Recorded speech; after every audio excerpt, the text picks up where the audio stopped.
हाँ अब चलेंगे कोशिका। हाँ देवीलाल, कोशिकांग के बारे में क्या पढ़ा था बेटा? कोशिकांग किसे कहते हैं? याद कर, दिमाग पर जोर डाल, याद आ जाएगा। नहीं आता? कोशिका झिल्ली, कोशिका प्लेज। बोलो ना।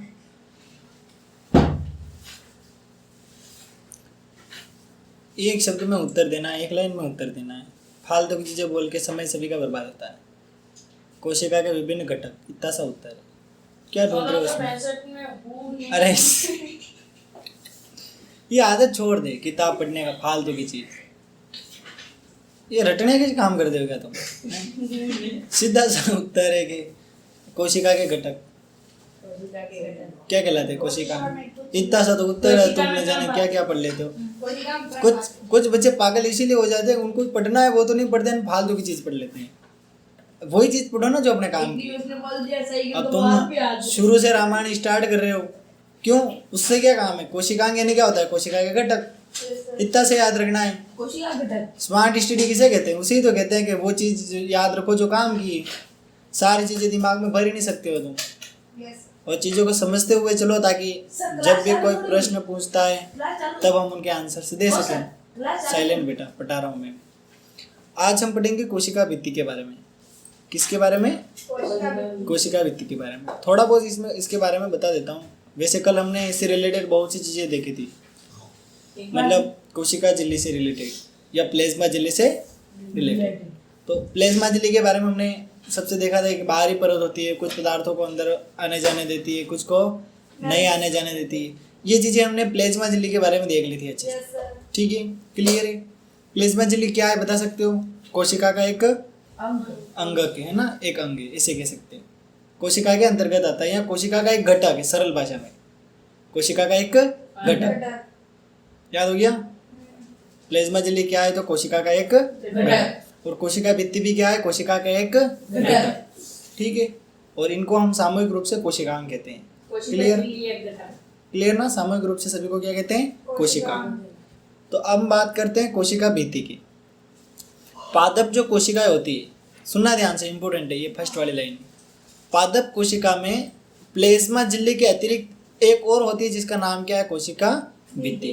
पादप यानी क्या होता है सिर्फ स्मित बताएगा, बाकी नहीं। पादप देखे तूने कभी? पादप नहीं देखे? हाँ, मैं इसे पूछ रहा हूँ ना क्या होता है। अंकित तूने पादप देखे कभी? पादप देखे? अरे पादप देखे क्या? नहीं देखे? पदार्थ नहीं, पादप छोटे छोटे कीड़े। पादप नहीं देखे? नर्सरी है तेरे? पेड़ पौधे। हाँ देखे पादप तुमने? बोलते हैं। हाँ, फिर तेरे पापा कूटेंगे तेरे को। ठीक है, तेरे नर्सरी है तो ये चीजें, साइंस का नॉलेज रखना थोड़ा सा। बोटनी पढ़, बोटनी में बहुत सी चीजें होती है। सर ये तो आप नर्सरी का यहाँ तक कि तेरे को इन सभी पौधों का वैज्ञानिक नाम भी याद होना चाहिए। जब भी कोई आता है तो उनका वैज्ञानिक नाम लेना है। बोलता है क्या है, ऐसे बोल देना है। वैज्ञानिक नाम लेने के तेरे 50 रुपये बढ़ जाएंगे। 50 रुपये बढ़ जाएंगे। बोलना यार ऐसे कुछ है, इसकी विशेषता बता देना 2-4। ऐसे ही करते हैं। ठीक है, हाँ तो मैं ऐसे बोल रहा हूँ। क्या बोला मैंने? कि इनके वैज्ञानिक नाम याद कर। थोड़ा सा एक्सपर्ट बन, साइंस का यूज कर सही तरीके से, पैसे ज्यादा कमाएगा। जो ग्राहक के सामने ऐसा नाम लेना है उसको लगेगा हाँ यार ये क्या चीज़ है, लेके देखते हैं। नॉर्मल नाम लेगा तो क्या, ये पौधे का नाम ही नहीं आएगा। और सबसे पहली बात तो पहचान में ही नहीं आएगा। वो बोलेंगे कि ये रोकड़ा चाहिए, तुम बोलेगा कहाँ है, मेरे को तो मिल ही नहीं रहा। ये बोलेगा थोड़ा सा एक्सपर्ट बन, साइंस का सही यूज कर। ठीक है, नेक्स्ट सुनना ध्यान से। एक लाइन मैंने बता दी है, समझ में आ गई? किससे संबंधित थी वो लाइन? कोशिका झिल्ली। अरे जो मैंने स्टेटमेंट बताया वो किससे संबंधित था?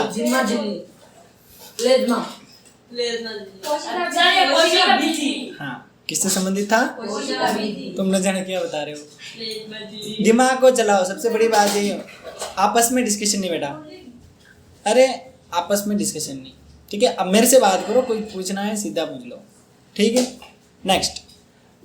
तो कोशिका भित्ति से रिलेटेड एक बात मैंने तुम्हें बता दी है कि पादप कोशिकाओं में कौन सी झिल्ली होती है? प्लेज्मा झिल्ली। कौन सी झिल्ली? प्लेज्मा झिल्ली। अब ठीक है, लेकिन इसके अलावा एक और भित्ति होती है जिसको हम किसके नाम से जानते हैं, कोशिका भित्ति। क्लियर। तो दो चीजें पादप में पाई जाती है, एक तो प्लाज्मा झिल्ली और कोशिका भित्ति। ठीक है, अब कोशिका भित्ति की हम बात करें तो ये किससे बनी होती है, सेल्यूलोज से। किससे बनी होती है, अगर कोई हमें प्रश्न पूछता है कि कोशिका भित्ति किससे बनी होती है तो हम क्या उत्तर देंगे, सेल्यूलोज। याद रख लेना, सेल्यूलोज। ठीक है। अब सुनना ध्यान से, सेल्यूलोज के बारे में जानकारी दे रखी है। ये जटिल पदार्थ होता है, पौधों को संरचनात्मक दृढ़ता प्रदान करता है, यानी कि मजबूती प्रदान करता है। ठीक है, यानी कि पौधों को मजबूती प्रदान करने का काम कौन करता है, सेल्यूलोज। और सेल्यूलोज से क्या बनता है, कोशिका भित्ति। क्लियर। ये कॉन्सेप्ट अपने दिमाग में क्लियर रखो। और ऐसा स्टूडेंट जिसने घर पे जाके वापस इस लेसन को पढ़ लिया, वो इस लेसन को भूलेगा ही नहीं और एग्जाम के टाइम उसको याद करने नहीं पड़ेगा ज़्यादा। दूसरे बच्चों पर हंसेगा, है तेरे को याद नहीं, मेरे को तो आता है, ये शब्द होंगे उसके पास। हाँ, क्योंकि ये कठिन शब्द 2-4 बार तुम्हारे दिमाग से निकल जाएंगे तो इजीली याद हो जाएगा। लेकिन क्या है, क्या इतनी क्षमता चाहिए कि हम इसको घर पे पढ़ लें, हिम्मत चाहिए पढ़ने की। ठीक है, काम पे फोकस मत करो, काम तो बहुत है। काम तो आलसियों के लिए, जो बिल्कुल ही नहीं पढ़ते, डपोड़ वो कन्हैया के लिए काम, तो तुम्हारे लिए नहीं। ठीक है। हाँ, तो इसीलिए देते हैं काम के कमजोर बच्चे भी आगे आ पाए। लेकिन तुम्हें कमजोर नहीं है, तुम मीडियम से एक्सपर्ट जाना है तुम्हें। सही बात है ना। नेक्स्ट सुनना ध्यान से, जब किसी पादप कोशिका में परासरण द्वारा पानी की हानि होती है तो कोशिका झिल्ली सहित आंतरिक पदार्थ संकुचित हो जाते हैं। इस घटना को जीव द्रव्य कुंचन कहते हैं। बिल्कुल आसान है, हो गया यार। देवीलाल पढ़ के सुना, अभी मैंने क्या पढ़ाया, जल्दी से पढ़ के सुना। किसी पादप कोशिका को परासरण, देख पढ़ना ही नहीं आ रहा है, वापस पढ़। जब किसी पादप कोशिका को परासरण, कहाँ गलत है, वापस पढ़, परासरण, वापस पढ़ शुरू से। जब किसी पादप कोशिका में परासरण द्वारा पानी की हानि होती है तो कोशिका झिल्ली सहित आंतरिक पदार्थ संकुचित हो जाती है। इस घटना को जीवद्रव्यमान का कुंचन कहते हैं। अरे क्या पढ़ रहा है, अरे क्या पढ़ रहा है, इतना से पढ़ना है। देख मैं समझा देता हूँ, भले तुम्हें समझ नहीं आ रहा है। सिंपल सी बात है कि कोई सा भी जैसे पादप है, ठीक है, उसकी पादप कोशिका, एक कोशिका सेल की बात करें जिसको हम देख ही नहीं सकते, उसकी बात कर रहे हैं। ठीक है, अगर उसमें परासरण के द्वारा जल की हानि हो रही है, यानी कोशिका से जल बाहर आ रहा है। सिंपल सी बात है, कोशिका से जल क्या हो रहा है, तो बाहर की जो अंदर की सांद्रता है वो ज़्यादा है, ठीक है, और बाहर की सांद्रता कम है। ऐसी कंडीशन में तो जल बाहर आएगा। ठीक है, क्योंकि हमने पढ़ा था पदार्थ में जो मतलब जो होता है ना, उच्च सांद्रता से निम्न सांद्रता की ओर गमन करते हैं उसमें कोशिका में। तो यहाँ पे वही कॉन्सेप्ट हो रहा है, सुनना ध्यान से। कोशिका के अंदर से जल क्या हो रहा है, बाहर आ रहा है, यानी कि जल की क्या हो रही है, हानि। ठीक है, तो ऐसी कंडीशन में सुनना ध्यान से क्या होता है, एक तो कोशिका झिल्ली, ठीक है, और एक इसके अंदर का जो मटेरियल होता है, ठीक है, वो क्या होते हैं, सारे संकुचित हो जाते हैं, सिकुड़ जाते हैं। क्या होते हैं, यानी कि जिस प्रकार हम अपने शरीर से श्वास को बाहर निकालते हैं और फेफड़े सिकुड़ जाते हैं, ठीक है, बिल्कुल उसी प्रकार इसमें होता है कि जल जैसे बाहर निकला और वो कोशिका जो होगी वो क्या होगी, वो और उसके अंदर का सारा पदार्थ सिकुड़ जाएगा। आसान है, इसको हम क्या कहेंगे, जीव द्रव्य कुंचन। प्रश्न आएगा जीव द्रव्य कुंचन किसे कहेंगे, बता दोगे। सिंपल सी बात है, पादप कोशिका में जल की हानि होती है तो उस कोशिका के अंदर से क्या जितने भी पदार्थ होते हैं वो क्या होते हैं, संकुचित हो जाते हैं। इसको क्या कहते हैं, जीव द्रव्य कुंचन। क्लियर हो गया याद। एक बार और बताऊं, और क्या बताना है, कोई भी पादप कोशिका है उससे अगर जल बाहर निकल रहा है तो उस कोशिका की जो झिल्ली है वो और उसके अंदर का सारा मटेरियल संकुचित हो जाएगा। क्या होगा, सिकुड़ जाएगा। बोतल को, जो प्लास्टिक की बोतल को अपन उसमें आग में डाल देते वो सिकुड़ नहीं जाती ऐसे, तो वो कोशिका भी वैसे सिकुड़ जाएगी, पेड़ सूख जाएगा। पेड़ की बात थोड़ी कर रहा हूँ, एक सेल की बात कर रहा हूँ जिसको हम देख ही नहीं सकते, वो सिकुड़ जाती है। ठीक है, इसी को हम क्या कहते हैं, जीव द्रव्य कुंचन। उदाहरण के लिए पेड़ भी तो ले सकते हैं अपन। उदाहरण तेरे इसमें क्रियाकलाप दे रखा है, उसको पढ़ना आराम से। ठीक है, एक्स्ट्रा है, ये चीज़ तुम देख लेना। बाकी काम की चीज़ मैंने बता दी है, ठीक है। और डिटेल में समझना चाहो तुम क्रियाकलाप पढ़ सकते हो आराम से, ठीक है। ये चीज़ मैंने तुम्हें बता दी है, याद रखना अच्छे से।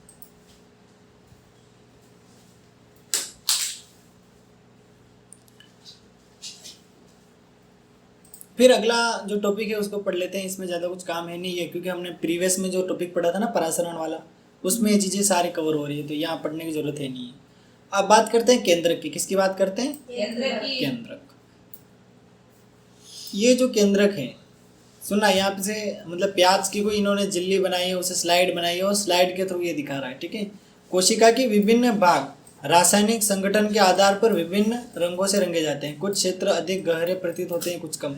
यानी कि जब भी हम स्लाइड बनाते हैं तो उसमें शायद कुछ ऐसा मटेरियल डाला जाता है, ये यहाँ पे लिख रखा है, देखो क्या क्या डाला जाता है। देखो, कोशिका को रंगने के लिए हम आयोडीन विलयन के अतिरिक्त सेफ्रोनिन या मैथिलीन ब्लू का विलयन उपयोग करते हैं, ठीक है। जब स्लाइड बनाते हैं ना, तो जो भी अपन स्लाइड ले रहे हैं, यानी कि जैसे प्याज की स्लाइड बना रहे हैं तो प्याज की कटिंग करते हैं बिल्कुल बारीक, ठीक है। बिल्कुल पतली सी लेयर बनाते हैं, पतली सी लेयर, ठीक है। सुई की नोक होती है ना, बिल्कुल वैसी पतली। फिर उसको अपन कांच के बीच रखते हैं, उस पर एक मटेरियल डालते हैं जो क्या करता है कि कोशिका के भागों को अलग अलग कलर में शो कराता है। तो कौन कौन सी चीज़ें, आयोडीन का विलयन होता है, उसमें क्या क्या डाल सकते हैं, सेफ्रोनिन या मैथिलीन ब्लू डालते हैं, और इस प्रकार हम स्लाइड बनाते हैं, ठीक है। अब स्लाइड बनाओगे तो मैं उसमें केंद्रक दिख जाएगा, सीधी सी बात है। अभी बता दिया ना स्लाइड कैसे। एक कांच लेते हैं, कांच का टुकड़ा अपने लैब में होता है, ठीक है। उसके ऊपर स्लाइड को कटिंग करके जैसे ब्लेड से काटते हैं बिल्कुल बारीक, हैं, प्याज को, कांदे को, ठीक है, उसको बिल्कुल बारीक काटेंगे और उसका थोड़ा सा पार्ट लेंगे बिल्कुल पतला, ठीक है। अपने एक्सरा जो होता है ना, एक्सरा देखा ना, उसकी लेयर कितनी पतली होती है, बिल्कुल उतना ही पतला। उसको काट के छोटा सा पार्ट रखेंगे, छोटा सा, अपने गेहूं का दाना होता है ना उतना सा। फिर उसको उस कांच के बीच में रखेंगे, उसके ऊपर एक और मतलब एक गोल गोल स्लाइड जैसा कुछ रखा जाता है, यानी कांच दोनों तरफ से पारदर्शी हो जाता है। उसमें कुछ मटेरियल डाला जाता है ताकि कोशिका के जो भाग है उसमें बहुत सी कोशिकाएं होगी, हजारों करोड़ों कोशिकाएं होगी ना। तो फिर उसको अपन माइक्रोस्कोप में रख के क्या करते हैं, देखते हैं, तो हमें केंद्रक दिख जाता है, सीधी सी बात है, ठीक है। एक बार और सुन लो, प्याज को काटेंगे बिल्कुल पतला, स्लाइड बनाएंगे, उसकी स्लाइड बनाना बहुत आसान है, आराम से, और बिल्कुल बारीक कटिंग करके उसका थोड़ा सा पार्ट लेके कांच पे रख देंगे। उस पर क्या डाल सकते हैं अपन, अभी क्या क्या बताया मैंने, आयोडीन का विलयन, और दो चीजें और थी, जल्दी बताओ, सेफ्रानिन और मैथिलीन ब्लू। हाँ, तो ये चीजें डाल देंगे और फिर अपन माइक्रोस्कोप में रख के आराम से केंद्रक को देख लेंगे, समझ गए।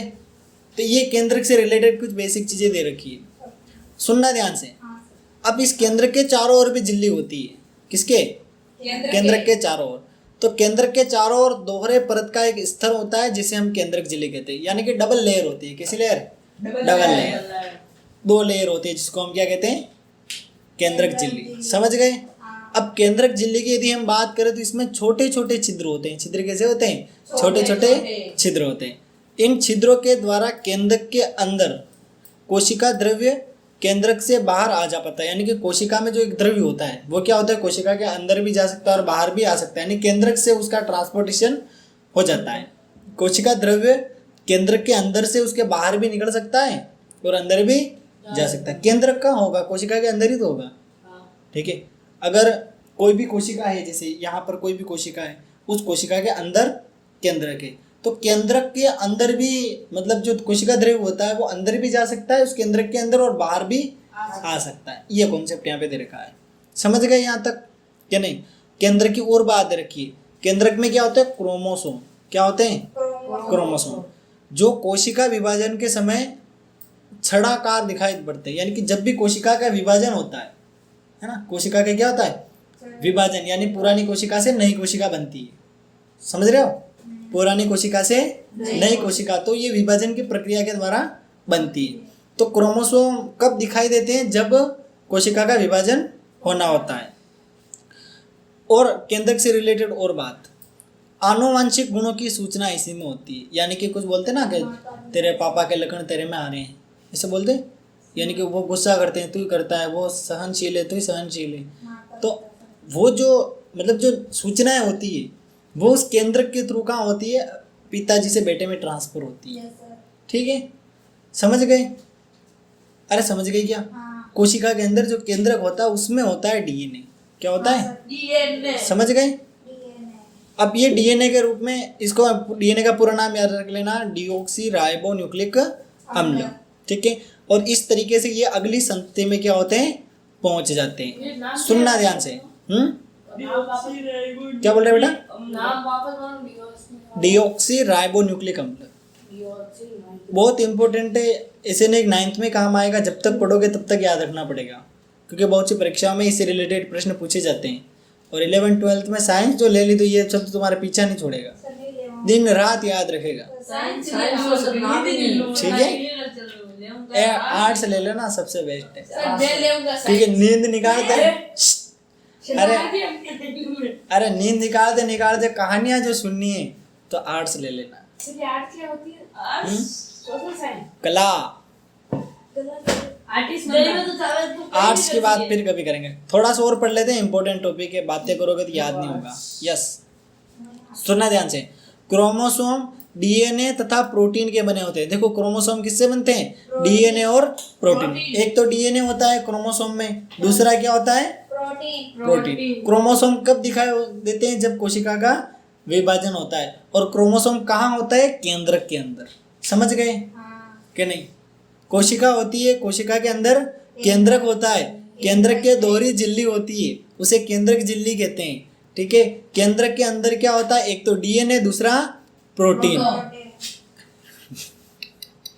डीएनए और प्रोटीन दोनों चीजें होती है। डीएनए के अंदर आनुवांशिक सूचनाएं क्या होती है? संग्रहित रहती है, और प्रोटीन उसके अंदर रहता है। समझ गए यहाँ तक कि नहीं?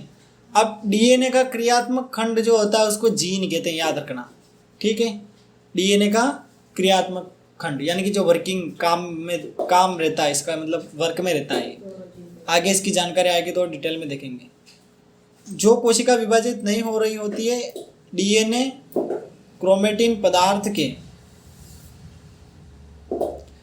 रूप में विद्यमान रहता है। क्रोमेटिन पदार्थ धागे की संरचनाओं के एक जाल का पिंड होता है। जब कभी कोशिका विभाजन होने वाली होती है तब क्रोमोसोम में संगठित हो जाता है। ठीक है, तो ये प्रोसेस वो बता रहा है कि जब अपने कोशिका विभाजन होती है तो उससे पहले की स्थिति और बाद की स्थिति। थोड़ा सा कठिन लग रहा है, एक बार और सुनना, याद हो जाएगा। क्रोमेटिन जो पदार्थ होता है ये धागे की संरचनाओं में होता है, अलग अलग बिखरा हुआ रहता है। लेकिन जैसे ही कोशिका का विभाजन है तो ये किस में परिवर्तित हो जाता है बताओ? क्रोमोसोम में। क्रोमेटिन पदार्थ क्रोमोसोम में बदल जाता है जब क्या होता है? विभाजन का स्टार्ट होता है। ठीक है, और विभाजन कब होता है? जब कभी लग कट जाती है तो नई कोशिका आती है तो विभाजित होकर ही आती है। ठीक है, कुछ जीवों में कोशिकीय जनन में केंद्रक महत्वपूर्ण भूमिका निभाता है। इस प्रक्रिया में एक अकेली कोशिका विभाजित होकर दो नई कोशिकाएं बनाती है। यह कोशिका के विकास एवं परिपक्व को निर्धारित करता है तथा साथ ही सजीव कोशिका की रासायनिक क्रिया को भी क्या करता है? निर्देशित करता है। ये केंद्रक से रिलेटेड चीजें दे रखी है, जितना याद हो उतना रख लेना, नहीं हो तो फिर बार लेसन को पढ़ना है, चीजें याद हो जाएंगी। एक बार वापस बोल दो। सुनो ध्यान से, एक बार और सुन लो भले। कुछ जीवों में कोशिकीय जनन में केंद्रक महत्वपूर्ण यानी कि कोशिका का जो विभाजन होता है, नई कोशिका बनती है, उसमें सबसे इंपॉर्टेंट रोल किसका होता है? केंद्रक का। समझ में आ गया कि नहीं? एक कोशिका जो होती है वो क्या होती है? विभाजित होकर दो कोशिकाएं क्या कर लेती है? बना लेती है। ठीक है, और रासायनिक क्रियाओं में भी जो केंद्रक होता है वो क्या करता है? भाग लेता है। क्लियर? आ गया समझ में? आसान है, वो केंद्रक से रिलेटेड चीजें दे रखी है। ठीक है, एक बार वापस बोल देना सर। नहीं अब तो पढ़ लेना। ठीक है, बार वापस क्लास को देख लेना, तो रिकॉर्ड हो रही है वैसे ही, तेरे लिए हो रही है रिकॉर्ड। ठीक है, अब थोड़ा सा काम की चीजें सुनना ध्यान से। ऐसे जीव जिनकी कोशिकाओं में केंद्रक झिल्ली नहीं होती है, दोहरी परत, अभी बात की थी ना हमने। हाँ, केंद्रक झिल्ली कहाँ होती है? वो क्या नाम है? केंद्रक के चारों ओर। हाँ, डबल लेयर होती है। ऐसे जीव जिसमें केंद्रक झिल्ली नहीं होती है उसे हम किस नाम से जानते हैं? प्रोकैरियोट। किस नाम से जानते हैं? और जिसमें होती है उनको किस नाम से जानते हैं? यूकैरियोट। ये प्रश्न इंपॉर्टेंट, ये प्रश्न तुम्हें याद होना चाहिए। प्रोकैरियोट और यूकैरियोट टेस्ट में आ सकता है तुम्हारे, तो याद कर लेना। ठीक है, समझ गए। अब ये चीज़ें ज़्यादा इंपॉर्टेंट है नहीं, इनको डिस्कस नहीं करेंगे, काम की चीज़ मैंने निकाल के बता दी है, ठीक है। अंतर्रोधी जालिका ये क्या है? कोशिका सर वो छोटे बात एक मिनट बेटा, इसमें से कोई काम का अगर है तो मैं बता देता हूँ, बाकी मेरे को नहीं लग रहा है इसमें कोई काम की चीज़ें हैं, ठीक है। हाँ, ये नीचे एक टेबल दे रखी है, ये टेबल तुम्हें बनानी भी है और याद भी करनी है, समझ गए। इस टेबल क्योंकि इसमें दे रखा है प्रोकैरियोट कोशिका और यूकैरियोट कोशिका में अंतर, अभी मैंने बता दिया है सारा, इसमें समझा दिया है। कोशिका द्रव्य के बारे में कुछ दे रखा है, कुछ नहीं है इसमें। कोशिका के अंदर जो द्रव भरा रहता है ना, ठीक है, उसको कोशिका द्रव्य के नाम से जानते हैं, ठीक है। ये कोशिका द्रव्य की बात हो गई, थोड़ा और तुम इसको अपने हिसाब से पढ़ सकते हो। ये नोट्स पे उतारनी है। अगला बिंदु दे रखा है कोशिका के अंगक। किसके अंगक? कोशिका के अंदर हाँ, कोशिका के अंगक। अंदर में अब इसमें छोटी छोटी संरचनाएं होती है, और इन संरचनाओं में क्या क्या देखा गया है सुनना ध्यान से। पहला है अंतर्द्रवी जालिका, अगला है गोल्जी उपकरण, अगला है लाइसोसोम, माइटोकॉन्ड्रिया, प्लेटलिस्ट। ये सारे क्या है बताओ? कोशिका के अंगक, और इन्हीं को लेकर प्रश्न पूछे जाते हैं। ये चीजें इंपॉर्टेंट है। पहला प्रश्न ये पूछता है कि कोशिका के अंगक कौन कौन से होते हैं, बता रहे? अंकित बताएगा, अंकित बताएगा। सही पढ़नाम, प्लेस्टिड, हाँ, लाइसोसोम, लाइसोसोम। अरे सुन ले, याद हो जाएंगे। गोल्जी उपकरण, गोल्जी उपकरण, अंतर्द्रवी अंतर्द्रवी जालिका, और माइटोकॉन्ड्रिया। माइटोकॉन्ड्रिया याद हो गया? भावना जल्दी से बता। आराम से बताओ, याद करने ये जरूरी है। अंतर्द्रवी जालिका अंतर्द्रवी जालिका, और गोल्जी उपकरण, गोल्जी उपकरण, लाइसोसोम, लाइसोसोम, माइटोकॉन्ड्रिया, माइटोकॉन्ड्रिया, प्लेस्टिड। प्लेस्टिड, ठीक है। सर ये हाँ, क्या है? रस- देवीलाल जल्दी से बोल। सर अरे रसदानियों को छोड़, ये काम भी नहीं है। कोशिका अरे बाद में लेसन पढ़ोगे ना तुम, वैसे ही वो चीज पढ़ो जो ज्यादा काम की। हाँ, देवीलाल जल्दी से रीड कर, पूरा रामायण मत पढ़ना। जालिका, हाँ, अंतर्द्रवी जालिका, गोल्जी उपकरण, गोल्जी उपकरण, यहाँ पे देवा। लाइसोसोम, लाइसोसोम, अब ये वन। Mitochondria, mitochondria. माइटोकॉन्ड्रिया, वापस बोल, माइटोकॉन्ड्रिया, कलर टुकड़े करके बोल। कॉन्ड्रिया, ऐसे बोल, कॉन्ड्रिया। यस, बोल रहे राकेश। माइटोकॉन्ड्रिया, हाँ, वहाँ रुक जा, अब इस राकेश को बोलने दे। अंतर्द्रवीय जालिका, अंतर्द्रवी जालिका, जल्दी से बोल, जोर से। वापस बोल, अंतर्द्रवी जालिका। अरे शुरू, वापस शुरू से बोल। अंतर्द्रवी, अरे अंतर्द्रवी जालिका। अंतर्द्रवीय जालिका, हाँ, गुड। वो गोल्जी का है, गोल्जी का गोल्जी उपकरण। गोल्जी मारा बाप, हाँ, गोल्जी उपकरण। गोल्जी अरे इसको बोलने दे बेटा, तू डिस्टर्ब मत कर। उपकरण, हाँ, गोल्जी उपकरण, अगला लाइसोसोम, लाइसोसोम, अगला माइटोकॉन्ड्रिया, माइटोकॉन्ड्रिया, माइटोकॉन्ड्रिया, और लास्ट क्या है? प्लेस्टिड। बहुत अच्छा, यस्मित जल्दी से बोलो। अंतर्द्रव्य जालिका, अंतर्द्रवी जालिका, गोल्जी उपकरण, गोल्जी उपकरण, लाइसोसोम, लाइसोसोम, माइटोकॉन्ड्रिया, माइटोकॉन्ड्रिया, प्लेस्टिड, प्लेस्टिड। हाँ, ये हिंदी तो है, तुमको हिंदू और हिंदी नहीं आती है, हैं? हिंदी तो पढ़ना सीखो अच्छे से, ऐसे थोड़ी अंग्रेजी में लिख रखा है। अंग्रेज हो गया, अंग्रेज हिंदी जब हिंदी में कोई किताब पढ़ते हो तो गर्व होना चाहिए कि हाँ हिंदी, पर पढ़ो तो ढंग से, सब एक ही लगना है। ठीक है। चलो अब एक एक करके इन अंगकों की बात कर लेते हैं। किताब पढ़ता क्या वैसा अरे ध्यान मेरी तरफ, ठीक है, डिस्टर्बेंस नहीं बीच में। सबसे पहला पॉइंट दे रखा है अंतर्द्रवी जालिका, इसको ER से नाम से भी जानते हैं, ठीक है, क्या नाम है? ER शॉर्टकट ER लिख रखा है, याद रख लेना। अब इसमें क्या होती है देखो सुनना, अंतर्द्रवी जालिका झिल्ली युक्त नलिकाओं या शीट का बहुत बड़ा क्या है टुकड़ा। तंत्र। किसका तंत्र है, सुनना ध्यान से, शीट का। झिल्ली युक्त नलिकाएं होती है और एक शीट होती है, ठीक है, समझ गए हाँ, कि नहीं समझे? समझ गई। चित्र दिख रहा है, हाँ, इसमें दिख रही है अंतर्द्रवी जालिका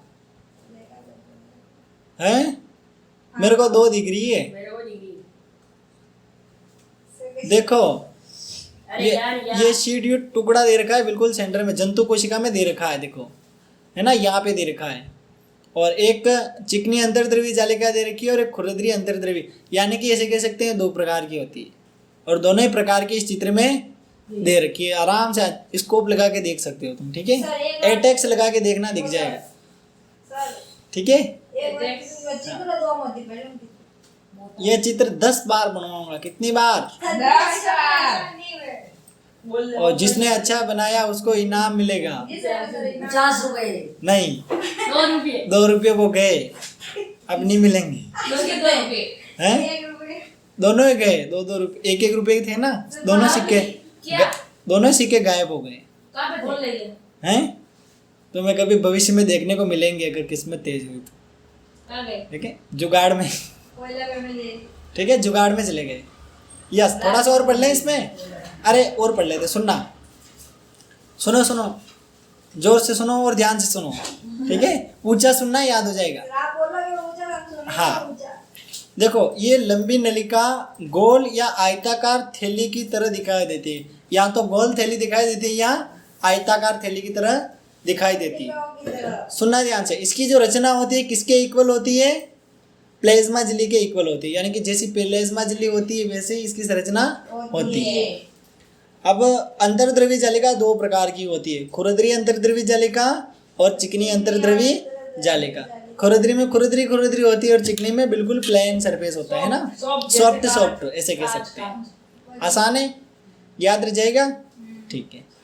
जब इनको सूक्ष्मदर्शी से देखते हैं तो एक खुरदरी दिखाई देती है और एक खुरदरी नहीं। अब तुम्हें प्रश्न ऐसे पूछा जाता है कि खुरदरी अंतर्द्रवी जालिका खुरदरी क्यों होती है, देवीलाल क्या पूछेंगे?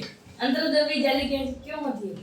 मैंने क्या पूछा? खुरदरी क्यों होती है? हाँ, क्या बताएगा इसका उत्तर? क्योंकि इस पर राइबोसोम लगे होते हैं। क्या लगे होते हैं? राइबोसोम। लिख मत, लिख रखा है किताब में पहले ही, वहाँ पे लिख रखा है। पर पढ़े तब ना, घर पे पढ़ना। नहीं। Next, ribosome. हाँ अब सुनो, राइबोसोम में क्या होता है, प्रोटीन संश्लेषित होती है। अब राइबोसोम भी किससे बने होते हैं? प्रोटीन से। अब आर्य, देखो शॉर्टकट नेम दे रखा है, आर्य यानी क्या होता है बताओ जल्दी से? खुरदरी अंतर्द्रवी जालिका, और एसीआर यानी चिकनी अंतर्द्रवी जालिका। अब देखना, आर्य यानी खुरदरी अंतर्द्रवी जालिका प्रोटीन को आवश्यकता अनुसार ईआर के द्वारा कोशिका के अन्य भागों में भेज देता है, यानी कि जो भी प्रोटीन यहाँ पे तैयार होता है उसको क्या किया जाता है, अन्य भागों में क्या कर देते हैं, भेज देते हैं। वैसे बोलते हो ना, दूध खाने से प्रोटीन मिलता है, प्रोटीन ऐसे ही थोड़ी मिल जाता है, ये इतनी मेहनत लगती है, ठीक है।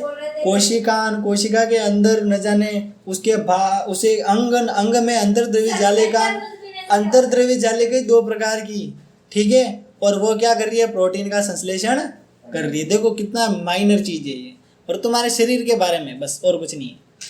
सुनना एक और चीज है, जो चिकनी अंतर्द्रवी जालिका होती है ये किससे बनी होती है, या तो वसा से या लिपिड से। किससे बनी होती है? या तो वसा या फिर लिपिड से बनी होती है, ठीक है, या फिर ऐसे अणुओं के बनाने में सहायता करती है। यह कोशिकीय क्रिया के लिए बहुत ही महत्वपूर्ण है। ये जो अणु बनते हैं ये क्या करते हैं, कोशिकीय क्रिया में भाग लेते हैं और हेल्प करते हैं। कुछ प्रोटीन तथा वसा कोशिका झिल्ली बनाने में सहायता करती है, यानी कि ऐसा कह सकते हैं कि कोशिका झिल्ली को यदि हमें बनाना है तो उसके लिए प्रोटीन और वसा की जरूरत रहती है। समझ गए कि नहीं? अब ये जीवात जनन तुम याद रखना चाहो तो रख लेना, नहीं रखो तो कोई बात नहीं, ठीक है। और अब इम्पोर्टेंट क्वेश्चन ये है कि ये नामांकित चित्र तुम्हें लगभग 10 बार बनाना है, और ये ऐसे हर कुछ गोले मत बना देना, जैसा स्ट्रक्चर है वैसे बनाना। मेहनत लगेगी, मेरे को पता है 2 घंटे, कम से कम 2 घंटे लगेंगे इस चित्र को जैसा है वैसा बनाने में। मैं बना लेता ठीक हूँ है। 10 मिनट में और जो ऐसे बोलता है ना सर मेरे को एक बार और चित्र दिखाओ, उनको ये चित्र दिखाऊंगा मैं, फिर बना लोगे ड्राइंग में? एक बार और दिखाओ। नहीं, उनको ऐसा चित्र दूंगा दोबारा नहीं दिखाऊंगा, वो कैसे बनाएंगे? ठीक है, सर मेरे वो तो ये चित्र तुम्हें बनाना है क्योंकि ऐसा चित्र आता है हमेशा, वो सर तो कोशिका वाला सर तो याद रखना।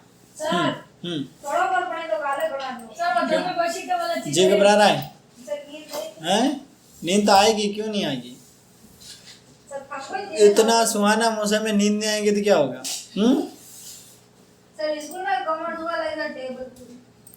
ठीक है, यस। अगला अपना फेवरेट है गोल्जी उपकरण। कौन सा उपकरण? इसकी खोज किसने की? कैमिलो गोल्जी ने। तुम भी कुछ खोज करो तो पीछे अपना नाम जरूर लगा देना।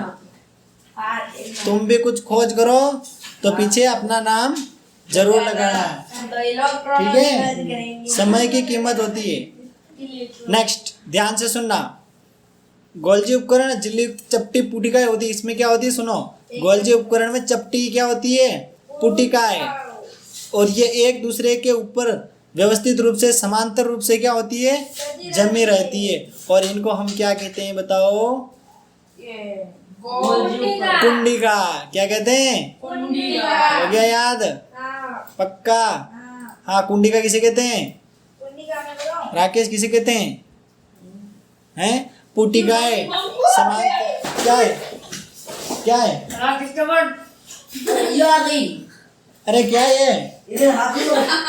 अरे गेट खोल के इसको बाहर रख के आ जाए।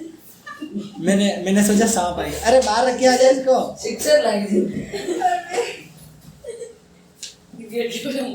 हाँ, अब इसको बाहर डाल दे। वाह वाह, मैंने सोचा सांप आ गया, नहीं मैंने सोचा भूत आ गया। बैठ जा। मेरे को ऐसे लगा भूत आ गया। ये कहाँ से आया? गेट खुला रखा जो है क्या? अच्छा, क्लास डिस्टर्बेंस होगी। तुम बैग में से नहीं लेके आए गए?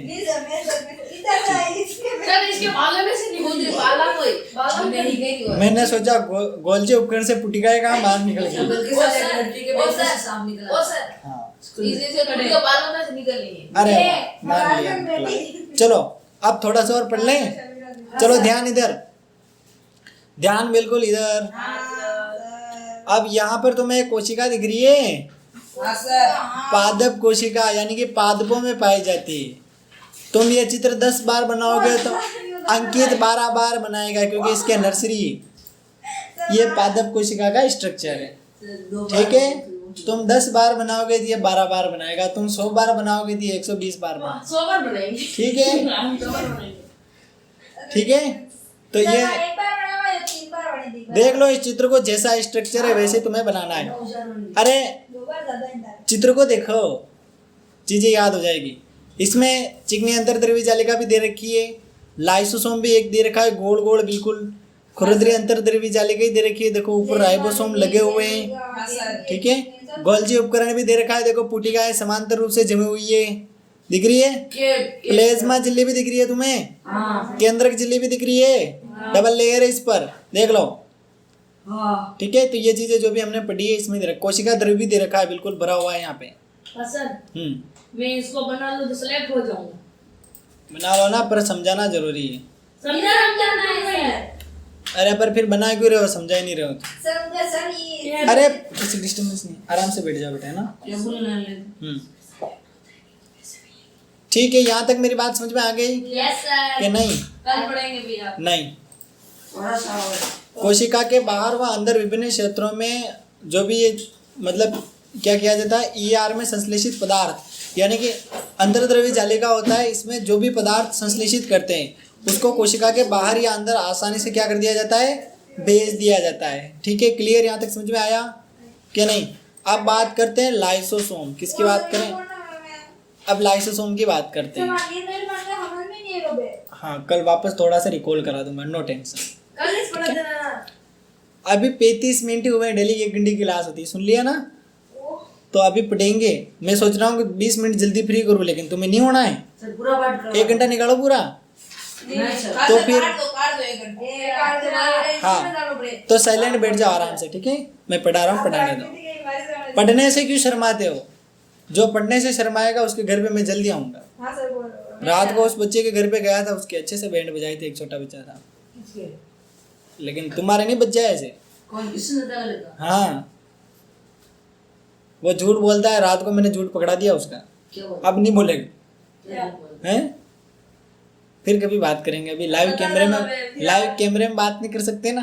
बंद कर दो नहीं, संरचनात्मक दृष्टि से लाइसोसोम में झिल्ली से घिरी हुई संरचना होती है। इसमें पाचक एंजाइम होते हैं। किसमें किसमें होते हैं? लाइसोसोम में पाचक एंजाइम होते हैं। इसका काम क्या होता है? अपशिष्ट निपटाने, यानी जो कोशिका में फालतू की चीजें उनको निपटाने का काम कौन करता है? लाइसोसोम, यानी कि डस्टबिन कोशिका का, ठीक है, ऐसे कह सकते हैं। कोशिका के टूटे फूटे जो भाग होते हैं उनको क्या कर लेता है? नष्ट कर देता है, ठीक है। कोशिका के अंदर आने वाले बाहरी पदार्थ, बैक्टीरिया, ये जो फालतू की चीजें आती है इनको पकड़ पकड़ के क्या कर लेता है? ये खा लेता है। अब सुनना ध्यान से, बहुत ही इंपॉर्टेंट चीज आने वाली है और यहाँ से प्रश्न 100% उठाया जाता है।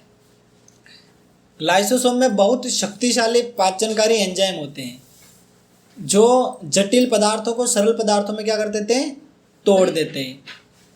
अब सुनना ध्यान से, कोशिकीय चयापचय में व्यवधान होने के कारण जब कोशिका क्षतिग्रस्त या मृत हो जाती है तो लाइसोसोम क्या होते हैं? फट जाते हैं। क्या होते हैं? फट जाते यानी कि कोशिका जब क्षतिग्रस्त हो जाती है तो लाइसोसोम क्या होते हैं? फट जाते हैं। और ऐसे समय में वो जो एंजाइम होते हैं वो उस कोशिकाओं का क्या कर देते हैं? पाचन कर लेते हैं, यानी उसी को नष्ट कर लेते हैं। तो इसी के कारण लाइसोसोम को आत्मघाती थैली कहते हैं। समझ में आ गया? प्रश्न ये पूछा जाएगा कि लाइसोसोम को आत्मघाती थैली क्यों कहते हैं? क्योंकि वो पुराने पेपर उठा के देख लेना, कई बार ये प्रश्न पूछा गया, कई बार, ठीक है। मिल जाएंगे पेपर, टेंशन मत ले, सब आ जाएगा। यहाँ तक समझ में आ गया? तो ये हमने लाइसोसोम के बारे में अच्छे से पढ़ लिया है, ठीक है। अब 1.5 पेज है, इसको अपन निपटा ही देते हैं। यार कल पढ़ेंगे कल पढ़ें? समझ में आएगा कल पढ़ लें?